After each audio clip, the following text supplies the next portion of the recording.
d'être ce lieu vivant, critique, avec ténacité, toujours avec cette capacité d'anticipation. C'est pour ça que, Claude, j'aime bien travailler avec vous et avec votre équipe. Je suis heureux d'être ici un petit moment, malheureusement, parce que c'est une journée compliquée. J'ai le Conseil des ministres, j'aurai la compétitivité qui se réunit tout à l'heure, et donc beaucoup d'engagement, mais néanmoins, je tiens à vous dire ce que je crois, évidemment, ce que nous faisons et pourquoi nous le faisons. Philippe, tout à l'heure, a utilisé le mot d'optimisme.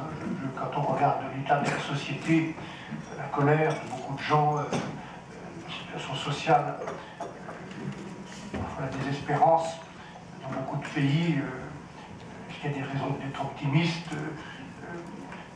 Je rappelle souvent le mot de Jean Monnet, à qui on demandait s'il était optimiste ou pessimiste. Il répondait: je ne suis ni l'un ni l'autre, je suis déterminé. Et je pense, mesdames et messieurs, que le moment où nous sommes est un moment où il faut une très grande détermination pour ceux qui croient au projet européen. Et c'est effectivement mon cas. Je remercie également le Parlement de nous accueillir, Bernard Vergniaud qui est ici, Bert Lange et d'autres parlementaires qui participeront aux travaux, comme les représentants du secteur professionnel et des syndicats. Juste quelques remarques, je vais laisser de côté mon discours écrit pour vous dire ce que je ressens sur la question de cette stratégie européenne industrielle, qui est pour moi la priorité clé en ce moment dans toute sa dimension et pour le débat public qui s'ouvre à l'occasion de 2014. Pourquoi? Parce que dans beaucoup de pays européens, pas dans tous, la base manufacturière et industrielle disparaît. Et qu'elle n'est pas remplacée, contrairement à ce que croyaient ou espéraient un certain nombre de gens, par l'économie des services. C'est même le contraire qui se produit, puisque François Barroso montrait au Conseil européen, il y a à peu près un an, chef d'État, un tableau du lien exponentiel, enfin, du lien proportionnel entre l'industrie et les services. Moins il y a d'industrie, moins il y a de services. Donc, objectivement, il y a alerte rouge sur la perte de substance manufacturière, la capacité productive européenne. Et moi, ce qui me concerne, depuis que je fais de la politique, je ne me suis jamais résolu à l'idée que l'Europe soit simplement une terre de services et un continent où on consommerait les produits fabriqués par la Chine, le Japon ou les États-Unis. Jamais. Deuxième réflexion, la crise, ou les crises que nous affrontons, jamais autant de crises en aussi peu de temps, financière, économique, sociale, écologique, politique, mettent en cause le marché unique.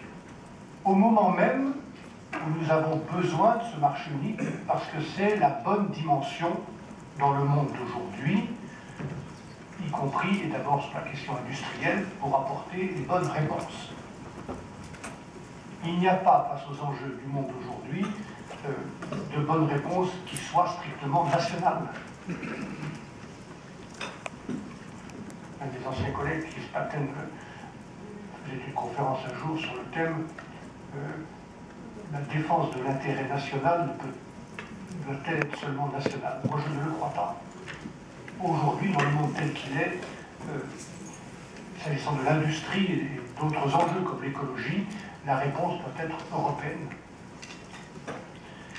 Et je reviendrai sur la question du marché unique, puisque ça a été, sa relance, sa cohérence a été ma priorité. Deuxième réflexion, troisième remarque introductive.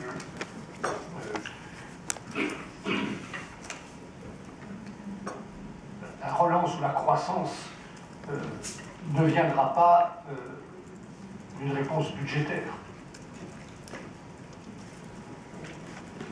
je n'évoque qu'à peine le budget européen sur lequel les chefs d'État et de gouvernement viennent de s'entendre et qui n'est naturellement pas à la hauteur de la situation. À ceux qui font des discours sur l'Europe fédérale, parfois pour la craindre, pour la montrer en épouvantail, 1% du PIB, personne ne peut croire que nous sommes dans une Europe fédérale.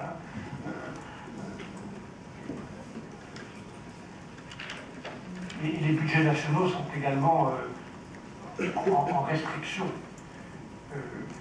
Et donc, si on est déterminé, si on ne cède pas au fatalisme de ces restrictions budgétaires, il y a des réponses pour agir. C'est la mutualisation, comme on l'a fait dans l'agriculture, comme on l'a fait pour Airbus. Je prends des exemples différents de mutualisation réussie, et évidemment, pas seulement des mutualisations de politique ou d'action, mais aussi d'emprunt pour investir dans l'avenir. Et puis je voudrais également évoquer, en reliant cette quatrième réflexion à celle que je faisais sur la perte de substances industrielles, je reviens, j'étais hier encore, je reviens des États-Unis, du 7e visite en 3 ans sur la question de la régulation financière. On parle beaucoup du partenariat, du New Partnership Free Trade. Encore que Obama, dans son discours, a dit free and fair. Fair and free. C'est déjà mieux que free tout seul. J'ai insisté sur ces mots. Je vous ai rejoint tardivement parce que j'étais avec le président Barroso dans la réunion en début de matinée sur notre partenariat avec la Chine aussi. On ne va pas être exclusif. Moi, je suis favorable à ces partenariats, à condition qu'ils soient free and fair. Et on est loin du compte, y compris avec les Américains, sur le level playing field. Mais est-ce que ces partenariats sont destinés simplement à faciliter pour nous l'acquisition ou l'achat de produits fabriqués en Chine ou aux États-Unis? Nous devons garder notre capacité d'exporter, si c'est free and fair, des produits et des services de qualité. Et ce n'est pas les Américains et les Chinois qui vont venir chez nous reconstruire la base productive, même si nous accueillons leurs investissements avec plaisir. Enfin, nous devrions le faire, je dis ça par rapport à des discours rétrogrades que j'entends quelquefois dans mon propre pays. Un homme politique s'abritant derrière je ne sais quel imaginaux. Voilà 4 réflexions préalables que je voulais faire. Et donc voilà pourquoi aussi j'accompagne, je soutiens de toutes mes forces, ici à Confrontation aujourd'hui et dans d'autres circonstances, l'ambition de bâtir une stratégie industrielle européenne. C'est le moment. Et la bonne nouvelle, c'est que c'est plus un gros mot. Il y a urgence. Et cette urgence, même dans un grand pays comme l'Allemagne, qui a, par sa propre volonté, préservé sa base industrielle, soutenu le capitalisme régional et familial, développé un système de formation en alternance, mis en avant aussi le dialogue social. Même dans un pays comme l'Allemagne, ce besoin existe. Bonjour, je lisais une interview d'un secrétaire d'État proche de Mme Merkel qui disait, dans un domaine majeur où nous sommes en train de perdre notre souveraineté européenne, celui de l'industrie solaire, l'énergie solaire, et nous devons bâtir une industrie européenne de l'énergie solaire. Si on regarde bien, il y a d'autres domaines. Je voudrais, ayant fait ces 4 remarques générales, dire donc mon soutien à tout ce qui plaidera pour cette stratégie industrielle de croissance et de compétitivité. Je voudrais maintenant dire télégraphiquement quelques conditions pour que ça fonctionne. Une stratégie européenne compétitivité industrielle. C'est pas la peine d'en parler s'il n'y a pas un retour à la stabilité financière. Et c'est ce à quoi nous travaillons. Et la bonne nouvelle, c'est que je pense que nous sommes en train de réussir. Enfin, après 4 années, à tirer les leçons de la crise et à reconstruire les bases de la stabilité financière en Europe et dans la zone euro. Je pense que les dirigeants européens ont pris les bonnes décisions, même si elles sont difficiles. Ça ne pouvait pas être facile quand on voit l'état dans lequel nous étions il y a 4 ans. Régulation. J'ai présenté 28 lois de régulation financière depuis 3 ans. 28 lois. Aucun acteur, aucun produit, aucun marché n'échappera à une régulation publique. Nous ne sommes pas au bout de la route. La plupart de ces lois entrent en vigueur maintenant, au bout de 3 ans. Le temps de la démocratie est évidemment beaucoup plus long que le temps du marché. Mais nous agissons. 28 lois. J'espère qu'on va conclure dans les jours qui viennent ici au Parlement sur la supervision bancaire intégrée, sur la capitalisation des banques, avec des mesures aussi d'encadrement des revenus et des bonus, remettre un peu de morale là où elle avait disparu. Nous progressons. Mais c'est la première condition. Ce n'est pas la peine de parler de stratégie industrielle si vous avez l'explosion des taux d'intérêt, si les pays plongent, sont menacés de sortir de l'euro. Donc la condition, c'est la stabilité pour nos entreprises, pour les consommateurs, pour les épargnants. La deuxième condition, Philippe en a parlé, c'est la base, le plancher de l'économie, qu'est le marché unique, qui doit être plus cohérent, qui doit être moins fracturé. Le marché unique, mesdames et messieurs, c'est pas toute la croissance, c'est pas toute la compétitivité, c'est pas toute l'économie, c'est simplement le plancher, ce que Philippe appelle le socle. Si ce plancher est fracturé entre 27 législations, et parfois beaucoup plus, parce qu'il y a aussi des régions concurrentes, juxtaposées, de red tape, de bureaucratie, de problèmes fiscaux, tout ce que vous mettez dessus est évidemment moins efficace. Et ça, ça a été le diagnostic de Mario Monti il y a 3 ans, celui aussi de Louis Grech au Parlement avec ses collègues, et ça a été la raison de ce travail que vous avez entre les mains. C'est pas un document très érotique, je le reconnais, mais en tout cas, il engage toute la commission. 55 propositions concrètes et opérationnelles.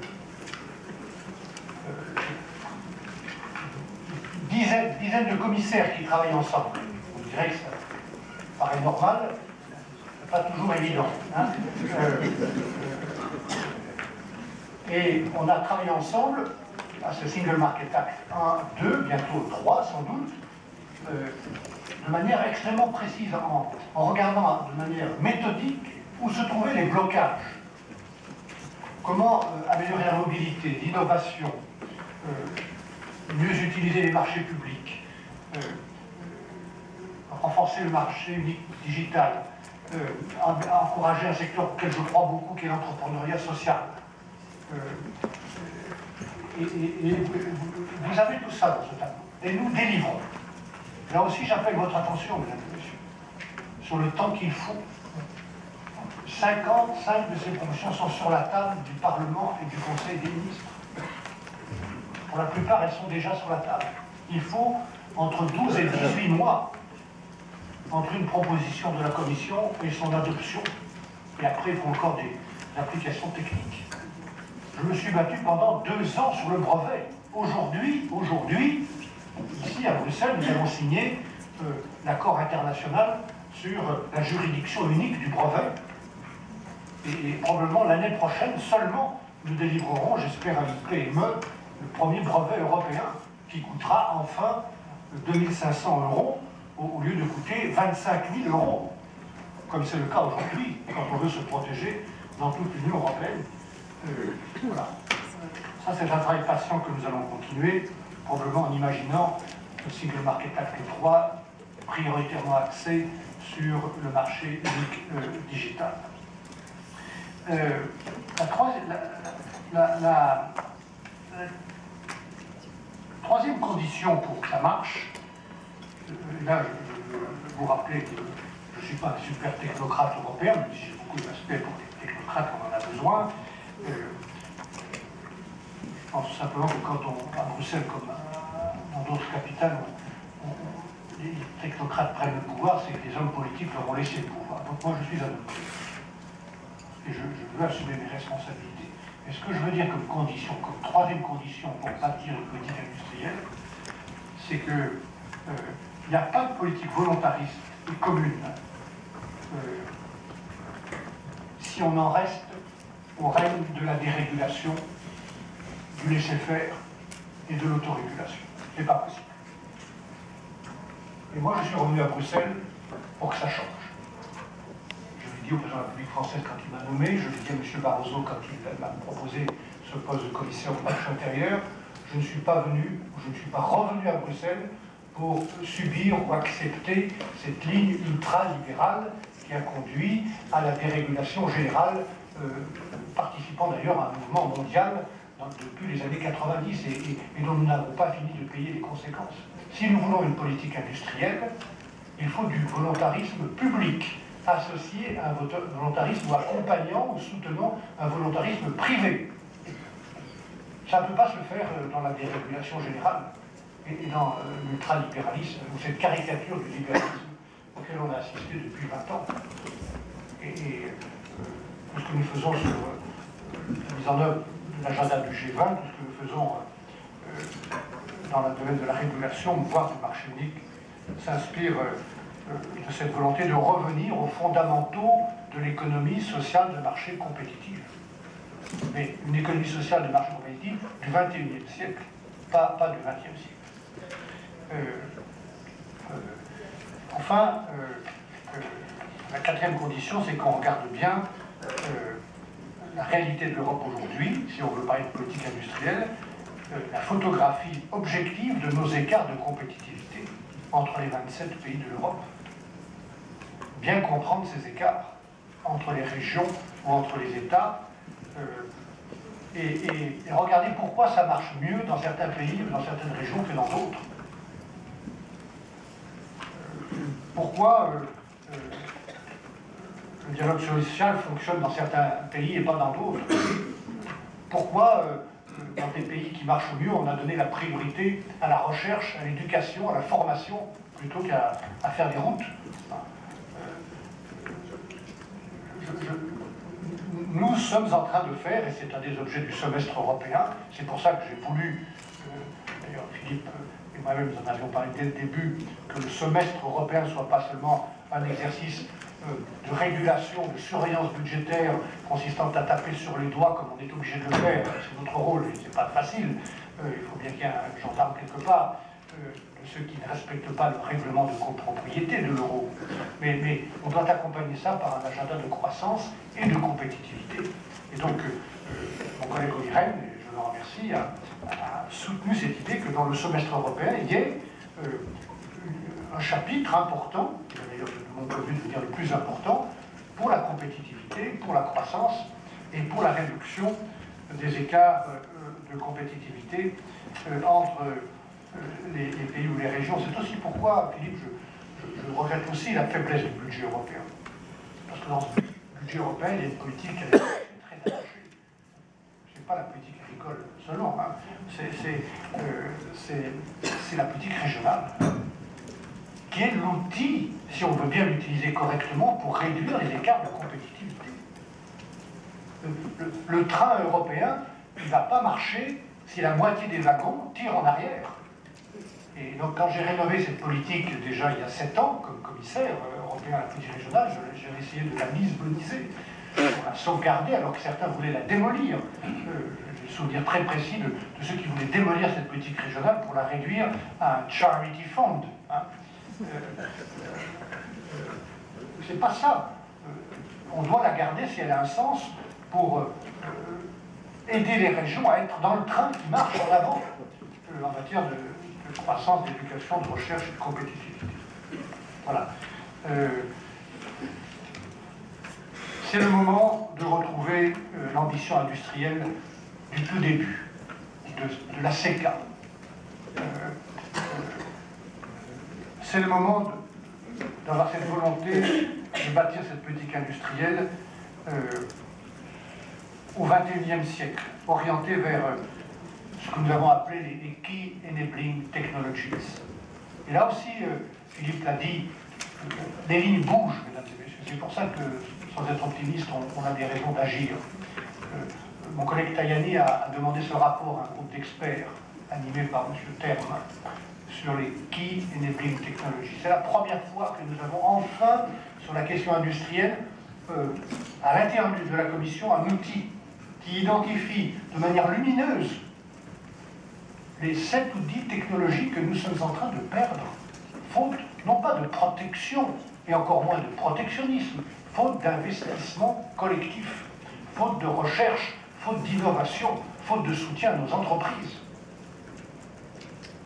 Alors même que dans nos pays concurrents, partenaires quelquefois, on investit sans aucun scrupule dans ces secteurs. Et la question, mesdames et messieurs, est tout simplement celle dans ces technologies clés, celle de notre indépendance, celle de la souveraineté européenne. Et cette question-là, n'importe quel ouvrier, n'importe quel agriculteur, n'importe quel citoyen peut la comprendre. Nous sommes en train de perdre, si les choses continuent, les clés de notre souveraineté industrielle et technologique à travers ces technologies qui s'en vont. Il y en a par exemple 3 dans la voiture électrique, hein, le frottage des pneus, les lampes à basse consommation, la batterie électrique.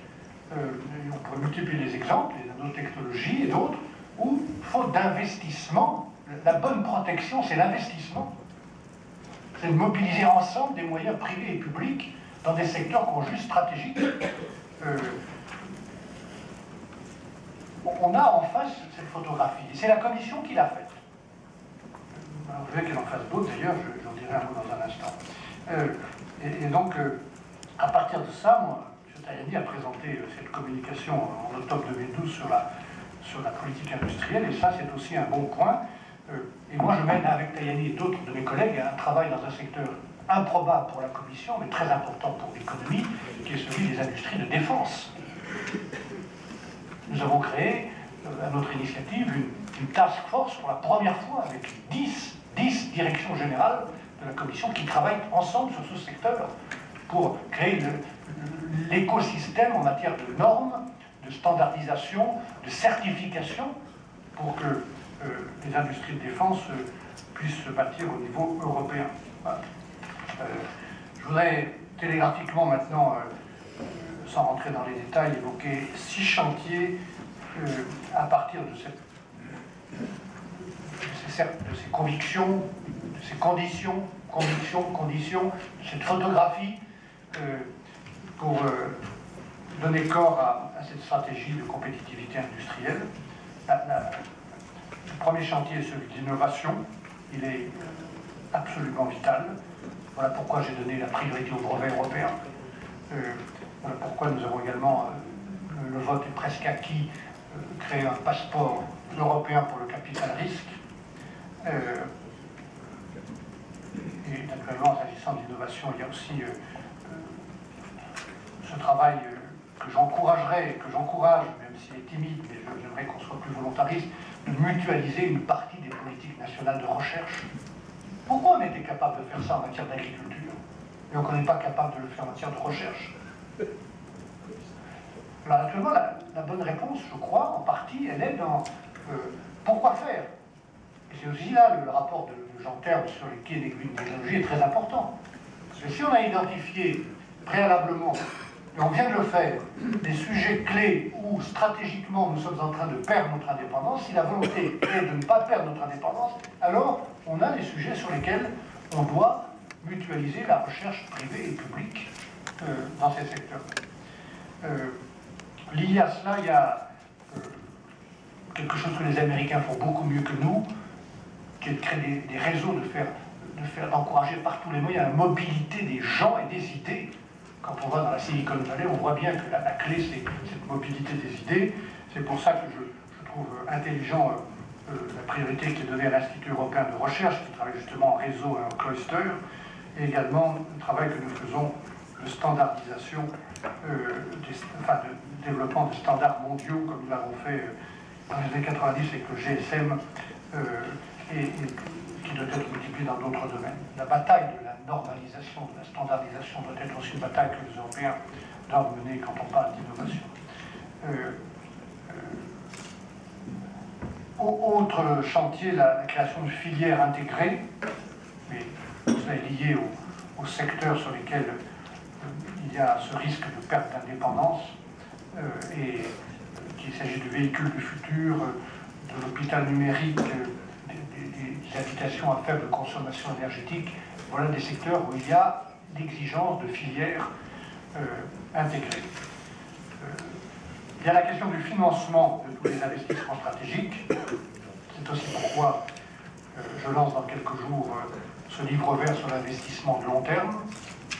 C'est-à-dire tout le basculement que nous provoquons avec cette régulation financière, d'encourager, voire d'obliger les marchés financiers dont nous avons besoin à ne plus être, comme ils l'ont été depuis 25 ans, entièrement dédiés au profit le plus important dans le délai le plus court, mais à s'orienter, et nous pouvons les encourager quand on parle des normes comptables, quand on parle des actionnaires. Nous sommes en train concrètement de travailler sur tout ce qui pourrait réorienter les marchés financiers vers l'investissement de moyen ou de long terme. J'inscris d'ailleurs dans la question des financements, Philippe, le point de la politique européenne des aides d'État. J'ai dans mon cabinet, notamment mon directeur de cabinet qui est très compétent en matière de politique de la concurrence, il me disait, puisqu'il était même le directeur de la lutte anti-cartel à la DG Concurrence, qu'il n'y a pas d'exemple à sa connaissance où, quand l'Europe a une stratégie, la politique d'aide d'État n'accompagne pas cette stratégie. Mais il faut une stratégie. S'il n'y a pas de stratégie industrielle, vous avez la politique de concurrence toute seule. Voilà. Donc il n'y a pas d'équilibre, il n'y a pas de débat, il n'y a pas de comment on disait au Parti communiste, de dialectique. C'est un peu... C'est bien, tu progresses. Oui, donc, il faut créer une stratégie industrielle pour avoir le débat. Et donc c'est ça aussi qui... Moi je suis sûr que la politique des aides d'État s'adaptera. Voilà. Le dernier chantier, celui par lequel j'ai commencé, du marché mondial, dans lequel le marché unique a sa place, de nos échanges qui doivent être plus soutenus et moins naïfs. Et là aussi, les choses changent. Avec mon collègue Karel de Gucht, nous avons présenté cet instrument de réciprocité sur les marchés publics. J'espère que, finalement, cet instrument très simple, non pas pour fermer nos marchés, mais pour conduire à l'ouverture des marchés des autres de manière réciproque, les choses bougent. Je veux dire deux choses qui me paraîtraient nécessaires pour bâtir une bonne politique sans naïveté en faveur de l'industrie européenne. Je trouve que nous devrions avoir un bilan objectif et quantitatif de ce que coûtent à l'Europe les mesures protectionnistes prises par les autres régions du monde. Ça, c'est une demande qui est encore un peu audacieuse. Hein. Mais qu'on calcule, qu'on ait une étude pour pouvoir discuter qu'est-ce que coûtent à nos industries les mesures protectionnistes prises aux États-Unis, au Japon, en Chine et ailleurs. Et enfin, les choses là aussi bougent depuis quelques semaines. Avec Tajani, nous avons demandé qu'on crée un observatoire sur les investissements étrangers en Europe. Comment on peut bâtir une politique industrielle? Comment on peut commercer avec les autres sans savoir ce qui se passe, qui achète quoi chez nous? Hein? Voilà. dernier chantier, si je peux me permettre, que tout ça conduit à beaucoup de changements, d'habitude, à bousculer beaucoup parfois d'intérêts, et à donc pas être conservateur. Ça ne peut pas se faire sans dialogue social. Il faut un dialogue social européen. Il faut que les institutions, les acteurs que nous sommes, se disent que rien n'est possible sans créer les conditions d'un nouveau dialogue social européen pour la compréhension et le soutien de tous ces objectifs. Voilà. En tout cas, voilà mes convictions, voilà les conditions, je crois, qu'il faut remplir pour avancer, et voilà aussi les chantiers qui constituent, il y en a sans doute d'autres auxquels vous allez travailler aujourd'hui, et je serai attentif aux conclusions de vos travaux, la base d'une stratégie de compétitivité industrielle qui est absolument vitale, économiquement, socialement, et donc politiquement, en Europe. Et moi, je pense qu'on va y arriver. Juste pour conclure, dans ma longue carrière politique, j'ai parfois des souvenirs qui me marquent. Je me souviens d'une conversation avec François Mitterrand, l'ancien président de la République française, à qui je demandais pourquoi, un jour, avec l'Allemagne, qui était proche, Helmut Kohl, ils avaient été incapables d'empêcher la guerre en Bosnie. Et François Mitterrand m'avait répondu, c'était juste après son départ de l'Élysée, quelques mois avant qu'il meure. Mon jeune ami,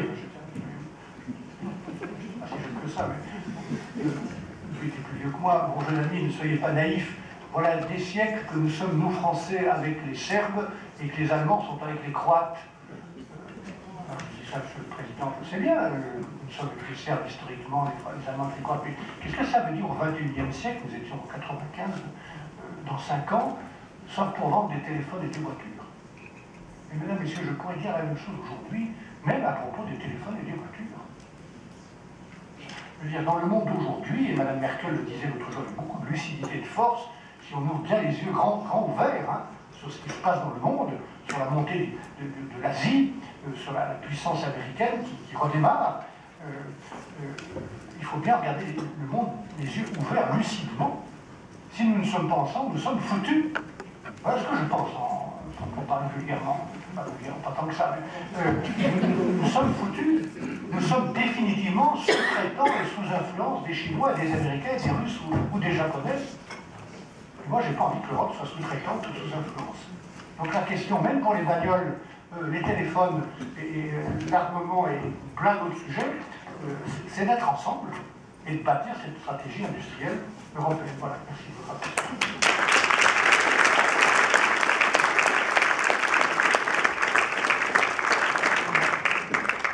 Alors, comme Michel va être obligé de nous quitter, je vais prendre 2-3 questions et puis on reviendra évidemment, on va continuer ce débat parce que après les mots, comme dirait l'autre, il y a les actes et donc on va organiser nos travaux.